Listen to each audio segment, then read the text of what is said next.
Ladies and gentlemen, we're going to go ahead and get started with the next Warriors Corner. Please join me in a warm welcome for Major General Mike Wehr, Deputy Commanding General, U.S. Army Corps of Engineers.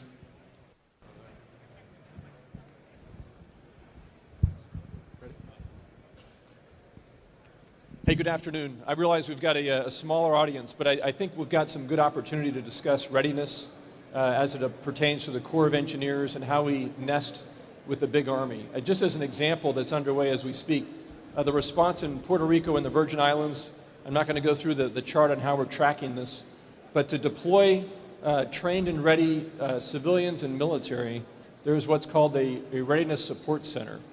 So Kent Simon's going to brief through a number of vignettes how we work the Readiness Support Center. We stole him from the Marines when he retired as an 06, a signaller by trade.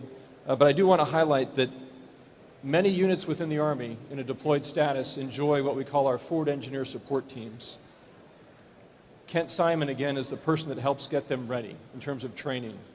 And also in terms of our mission with FEMA and the missions that we're receiving to restore the power grid in Puerto Rico or to remove debris or in fact to establish blue roof protection. All of those are people that are trained through this support center. So I'm not going to steal your thunder, but I do want to highlight that it is nested with the Army's response. Everything we're doing is nested with Lieutenant General Buchanan's response. Of course, we enjoy the great support of the 3rd ESC down there with Brigadier General Chris Mohan as well.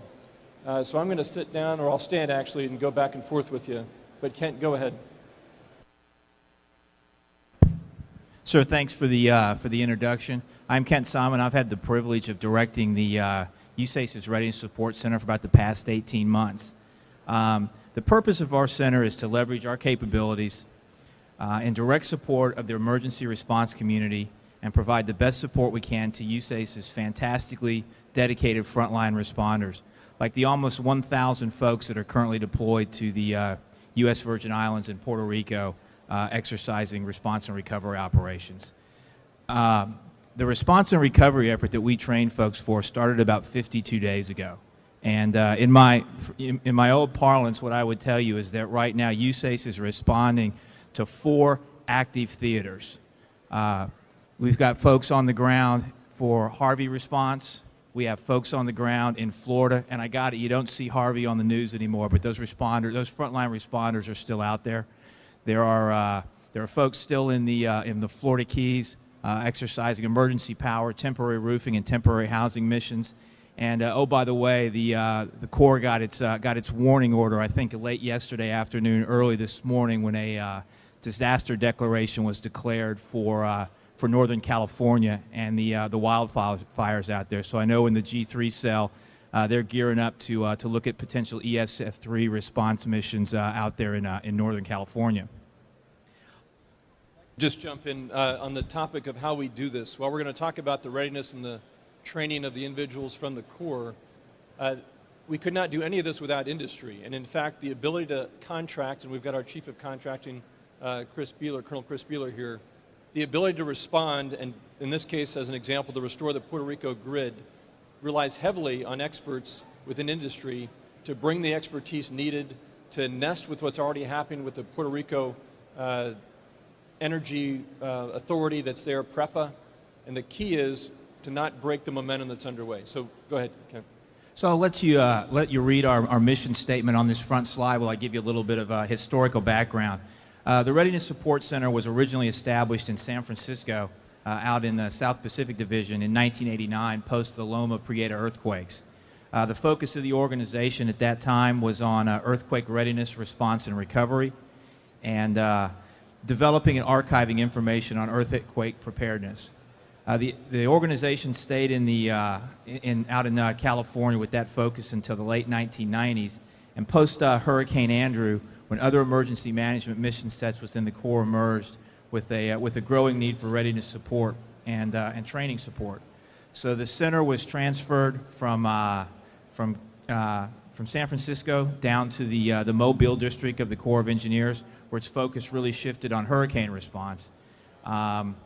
but it was nested within the Emergency Management Directorate of the Mobile District.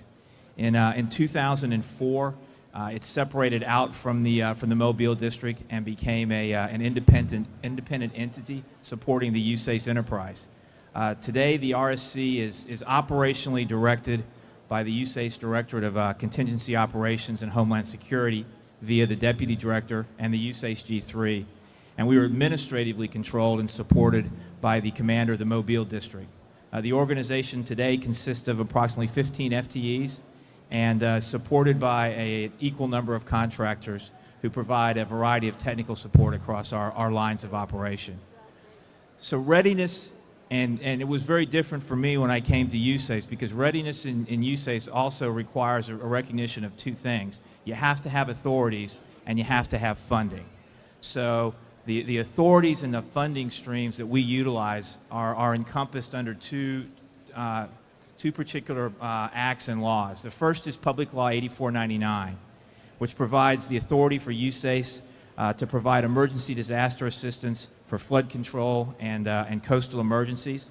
Under this law, our chief is acting for the Secretary of the Army, is authorized to undertake activities including disaster preparedness, advanced measures, emergency operations, rehabilitation of flood control works, protection or repair of federally authorized shore protective works that are damaged by coastal storms. Additionally, the Robert T. Stafford Disaster Relief and Emergency Assistance Act, which provides both funding and authorization. As our old DCO used to say, you got to have two things before you exercise. You got to have the funding, you got to have the authorities to do so. Stafford Act authorizes the President to provide financial and other assistance to state and local governments, certain non-private organizations, and individuals to support response, recovery, and mitigation efforts. Under the Stafford Act, there are 15 emergency support functions, and Emergency Support Function 3 is assigned to DoD, and that is Public Works and Engineering Support. And through the Secretary of the Army, USACE has been assigned as the executive agent for ESF3 support. So much of the training that we do is in support of those ESF3 missions.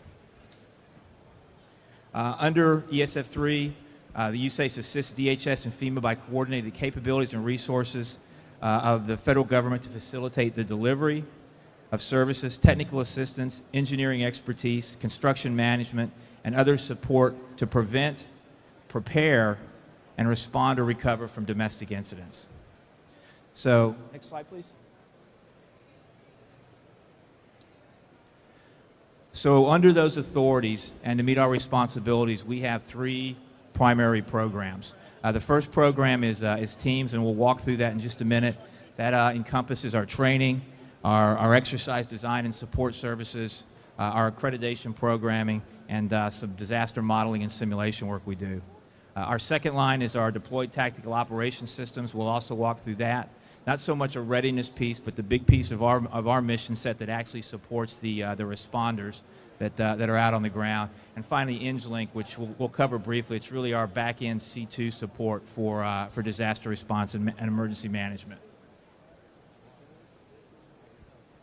So walking through the TEAMS lines, our first line there is training.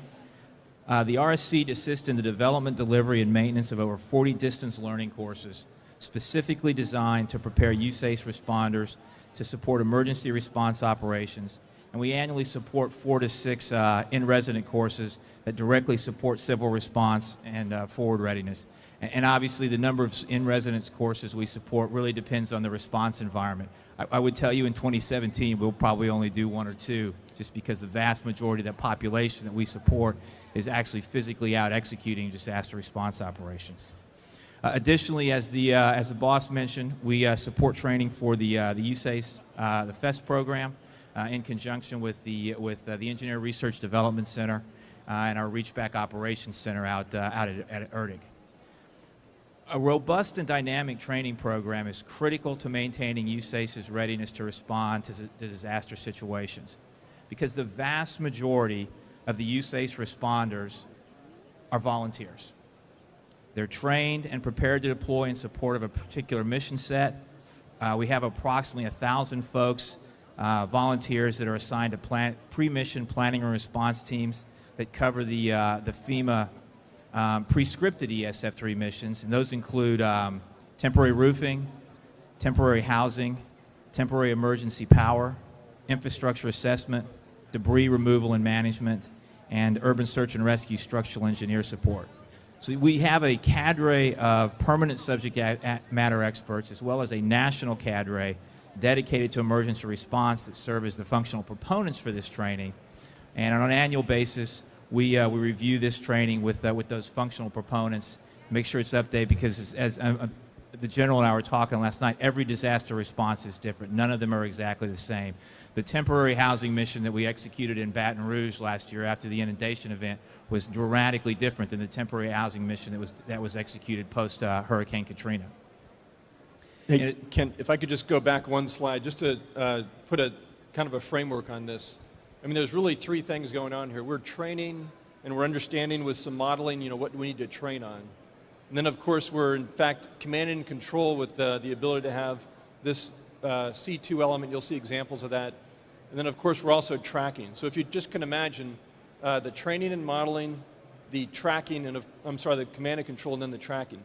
It's really important as we track our people that are based on those authorities that were discussed. You know, where are they coming from, how do they show up, how do they make sure they're not a burden, in fact, to the forces that are already on the ground. So that's just a snapshot, and I know you're going into detail on each, so Kent, go ahead.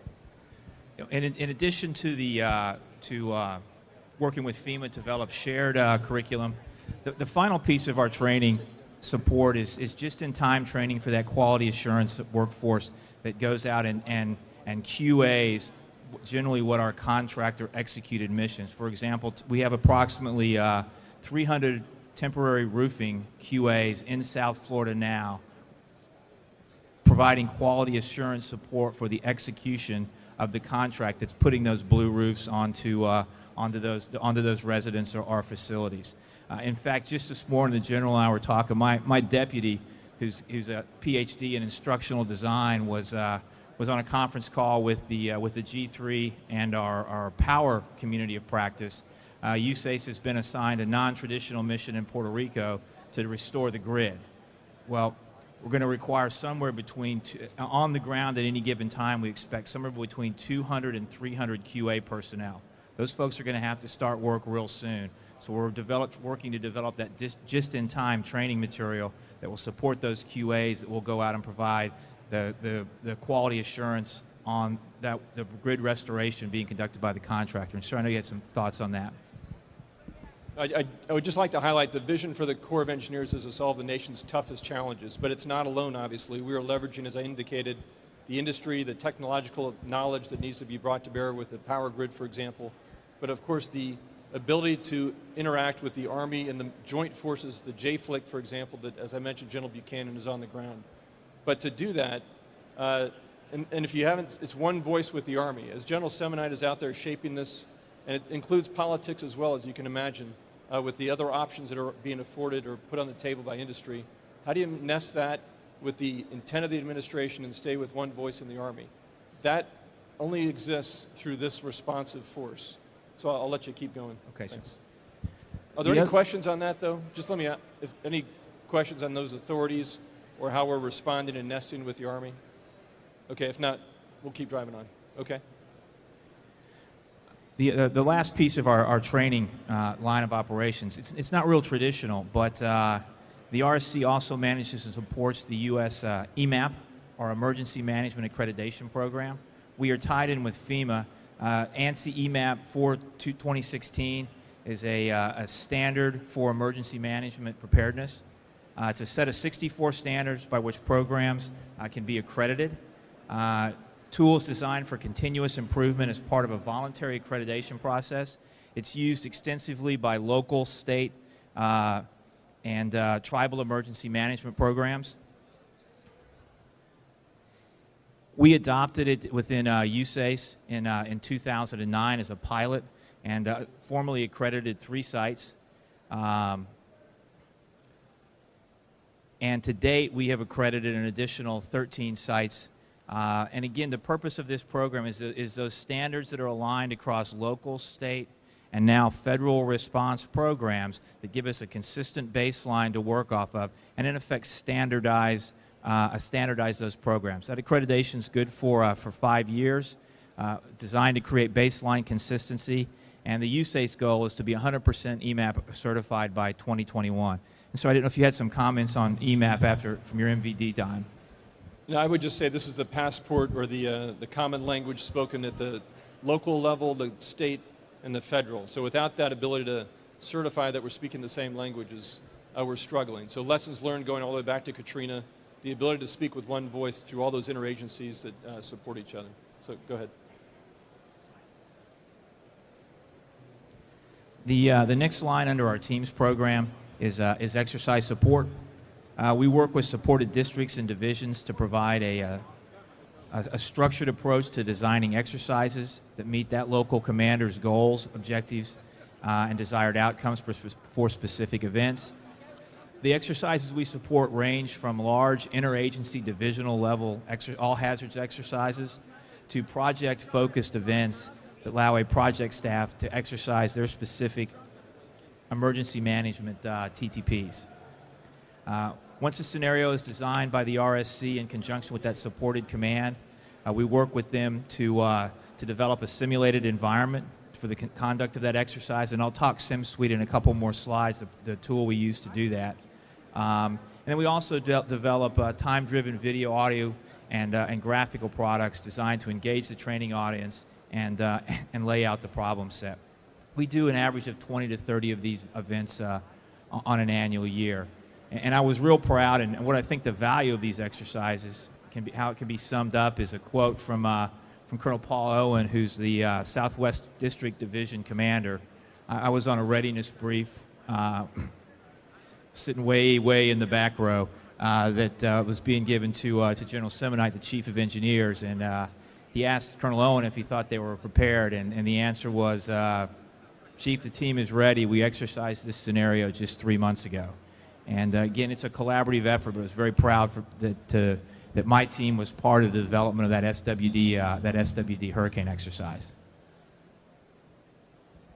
Hold on the video. So as I mentioned in our exercise development focuses on time phase response, enabling an organization to exercise the full range of their emergency response requirements. And one of the tools we do this is developing video vignettes that will kind of walk a command through a particular response scenario. And we're going to show you a quick overview of a couple of these. It includes snippets from a hurricane exercise, a dam safety event, an earthquake scenario that was specifically focused on clearing inland navigation hazards, and finally an internal COOP scenario that supported our ACE-IT folks. So if you could hit the first video.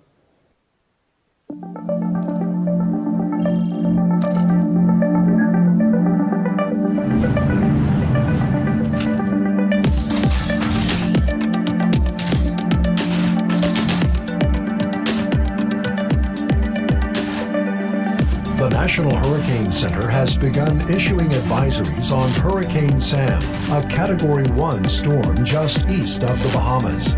Forecasters predict the storm will travel through the Straits of Florida, entering the eastern Gulf of Mexico by Thursday.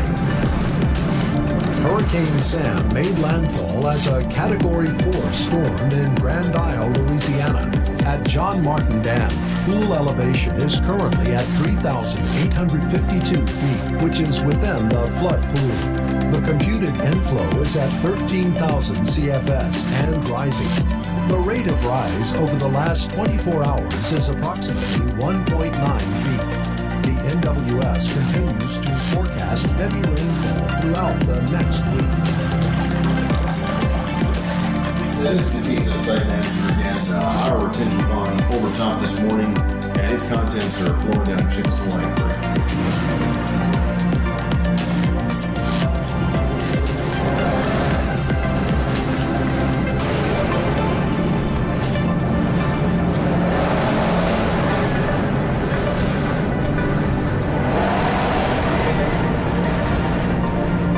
Memphis and Arkansas Bridge has become a victim of the 7.6 earthquake.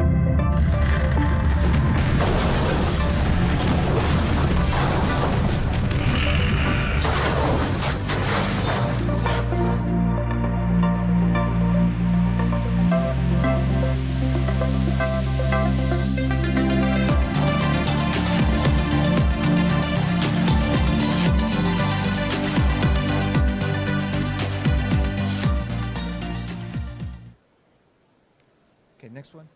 Hold on the video just a second. So this next is just I mentioned our just-in-time QA training, and those folks that we're sending out on various missions to exercise that quality assurance oversight of ESF3 mission contracts.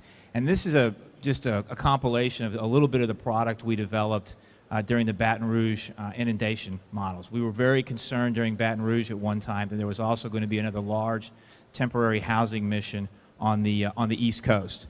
And our population of folks prepared to go out and do quality assurance was running pretty thin. So I put some of my instructional design specialists on the ground with the housing folks executing that mission to develop a series of video products with the idea that you could take a USACE employee who volunteered for that mission in about 6 to 8 hours, give them baseline training, ready to go out in the field for further OJT and support that QA mission assignment. So next video, please.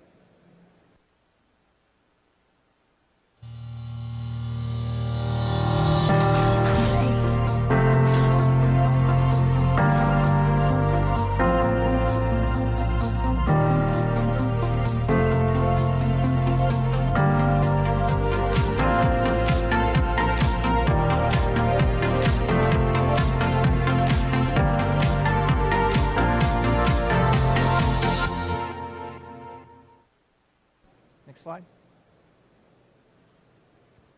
Go ahead and build. In addition to the exercise development piece, the training development piece, we're also responsible for a series of standing publications that support the emergency response community. In particular, our field and pocket guides. Those are updated with our SME support on an annual basis. I mentioned situation pamphlets that support the play of a tabletop exercise company with the video products and the simulated environment. And we also manage a couple of newsletters for the Flood Risk Management Community of Practice, our EM Community of Practice, and the Silver Jackets program, which is a local program for flood control and flood emergencies. Next. Just a couple of quick examples. This was from an exercise up in supporting the Alaska Division. Go ahead. Out in South Atlantic Division, tropical storm exercise. Go ahead. And latest version of the flood risk management newsletter we put together. Again, relatively small products, relatively limited distribution, but quite frankly, very, very valuable for improving readiness across the cadre that supports these requirements. Okay. Go ahead and build. I mentioned SimSuite, and again, I'm going to walk through what that tool is here in just a second. But in addition to designing a simulated environment for the conduct of a disaster response exercise, we also use it to model ESF3, potential ESF3 mission requirements in a disaster response scenario. What we typically do is try to start modeling about 72 hours out in the case of a hurricane. And we run those models each time there is a National Weather Service update. And the goal is to, again, lay out potential debris patterns in a particular area, potential requirements for commodities in an impacted area, the potential for temporary roofing requirements in an impacted area, begin to indicate potential for electrical services outage and what the temporary emergency power requirement might not be. Not spot on, not exact, but again, the goal of our modeling program is preparatory in nature to support those ESF3 planners that are potentially going to go out and execute a response and recovery mission. We try to do the same thing with large tornadic events, where we can take the swath of the tornado. I mean, obviously, we're not doing that real time, but after it's gone through, and provide those planners some degree of fidelity on what the problem set might be. And we're in the process of also trying to develop that for major ice storms. Okay, go ahead. And then this just a quick overview video of SimSuite, the tool we use for that, both the exercise support as well as our ESF3 modeling effort. Go ahead, please.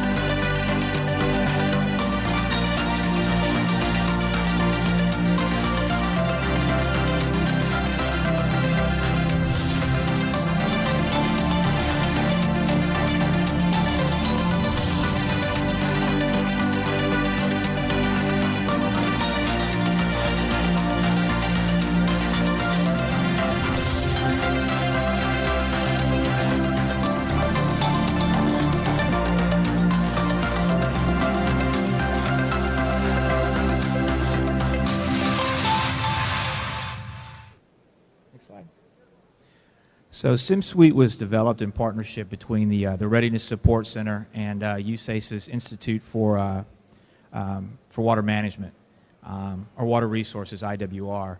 Today our modeling program manager and our resident GIS expert is Mr. Chad Markin. He's actually a physical scientist who works out at IWR, but whose position we fund to support the emergency management program. SimSuite is designed to be a easy-to-use geographical information system, or GIS tool, specifically designed to try to in such a way to support those users, those emergency responders, those emergency managers, that doesn't require a significant background in GIS to use. Three major components within SimSuite. First are the data layers. So these are drawn from authoritative data sources. EPA, as I mentioned, for hurricane modeling, those are live feeds coming directly from the National Weather Service. We draw feeds from NOAA. We draw feeds from USGS, and we also draw significantly for the infrastructure piece from the Homeland Security Infrastructure Program, their gold program. Data from these sources is updated real-time and reflected in SimSuite viewers as layers are applied. So as a particular data set is applied to a particular problem area. Users are able to search for additional content. And again, the idea is to build a relatively simple tool that will provide, well, not necessarily authority, but just-in-time modeling support, as well as create that simulated environment for the execution of a disaster response exercise. If you can go ahead, next slide. The other piece of this are a series of applications, some of which we use both for simulation and exercise, and also those that are used real-time by some of our response teams. This is just an example of the emergency power resource assessment model that's located in SimSuite as one of those applications. And what it allows our power SMEs to do in preparation for a response operation is go in, lay out a particular swath from a hurricane or a tornado, and identify all of the predefined critical infrastructure within that swath, as well as what the emergency power requirements would be to bring that back online.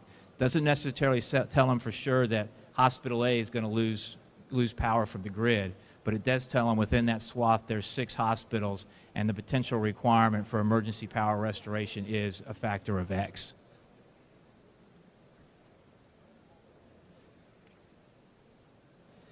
And then the last piece for SimSuite, it is built on an Esri platform, so it's a standard GIS tool that has all the capabilities you expect in that in terms of zoom, different map layers, layering data sets across the top of it.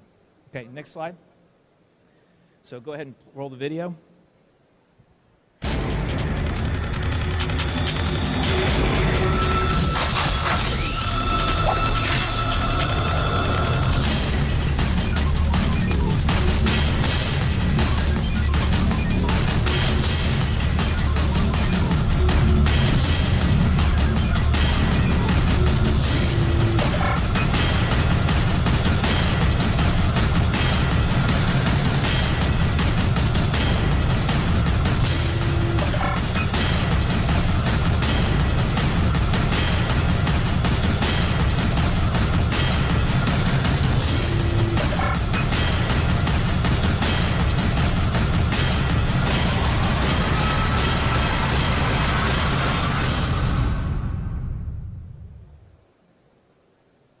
And go ahead and build, please.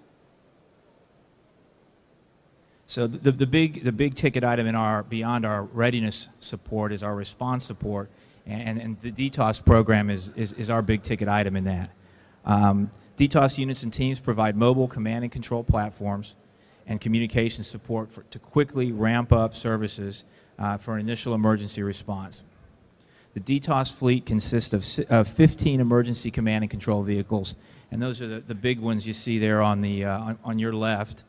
Two CTOCs, which are containerized versions, and 3 mobile communications vehicles, which are the little Sprinter vans you see there. And I'll walk through the capabilities of each here in just a second. Right now, today, I have 4 ECCVs, 3 MCVs, and one CTOC unit either on the ground or en route to Puerto Rico and the U.S. Virgin Islands. We still have 2 ECCVs deployed down in the Florida Keys, supporting the temporary roofing and temporary emergency power missions there. And we have 3 ECCVs that just returned to home station from the Texas area of operations, supporting Hurricane Harvey response.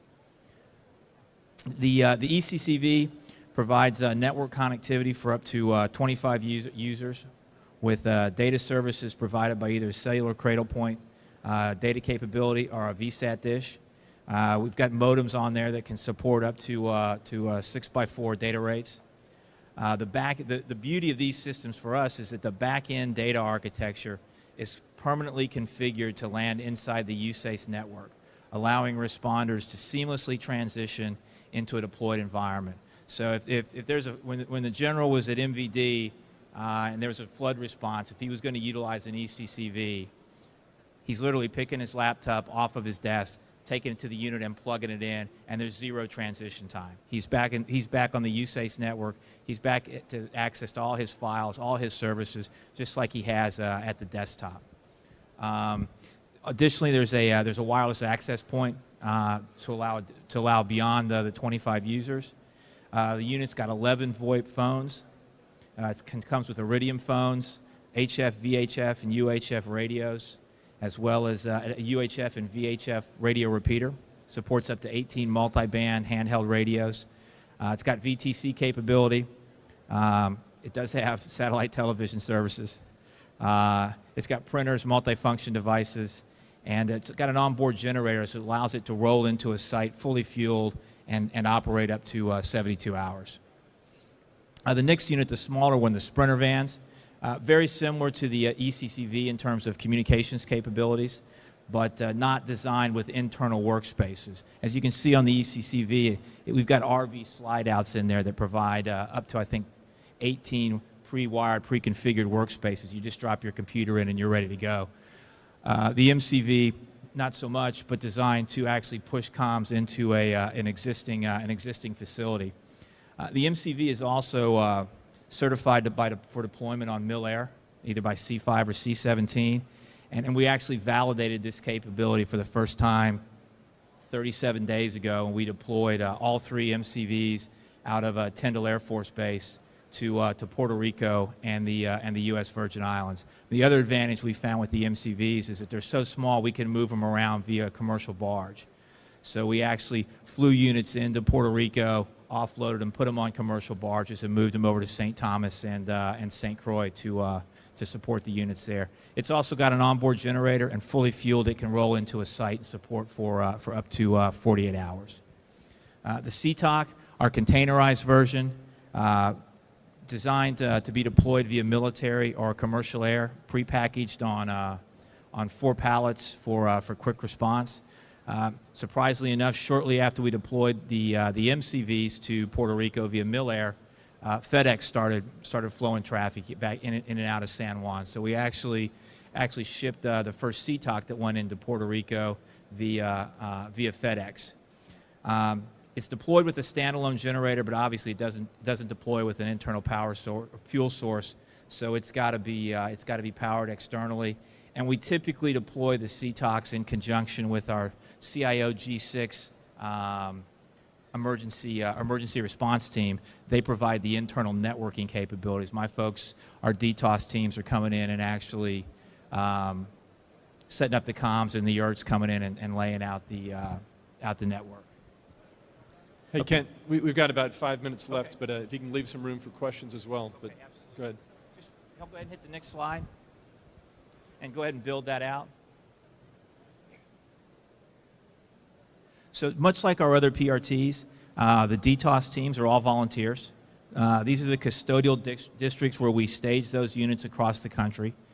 These are accountants and biologists and engineers and lawyers that volunteer to go through about 40 hours of training, and typically when called upon will deploy as a team with their unit in about 6 to 8 hours. So absolutely phenomenal folks. Just real quick, some typical profiles we've seen with the DTOS. I mentioned the Louisiana Housing Mission.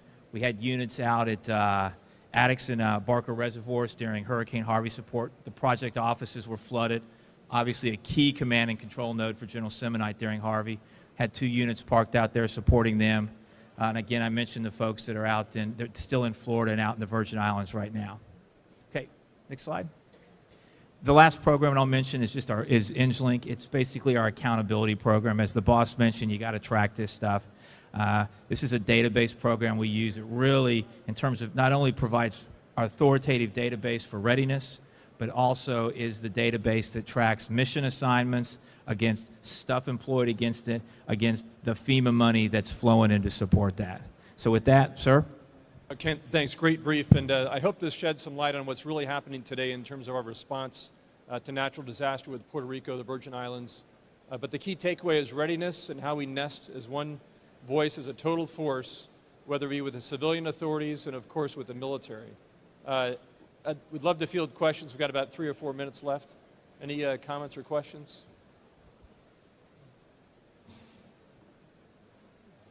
Okay. Anybody interested in the contracts that are going on with the Puerto Rico grid? I mean, the reality is this is where we leverage the industry that's got the expertise. Literally, there's a 50-megawatt generator going in the next few days to jumpstart the grid. But then the transmission and the distribution lines are key. And again, those contracts are real-time that are happening now, not to break the momentum of what's already on the ground with some contracted force under the PRIPA, the Puerto Rican Electrical Authority. So any questions at all? If not, please go ahead. Sorry, my name is Cleve Binford with Nomad. We actually built those trucks. I just happened to walk across at the exact same time, which is funny. So thank you very much for everything you guys are doing with those. We also have some other vehicles in Puerto Rico. Is there more need for additional mobile assets down in Puerto Rico right now? Yeah, we are leveraging all the resources we've got, so I can't tell you that we need them more right now, but the key is to be able to move the array of forces. So as Florida and Texas, based on more resilience within the states, those resources are being moved to Puerto Rico and the Virgin Islands. So, and thank you for that capability. That's tremendous that it matches what the National Guard and even the Army has, even though it's a little bit greener in terms of the Army's force. But great comment. Okay, anything else? Okay, round of applause for Kent. Thanks again.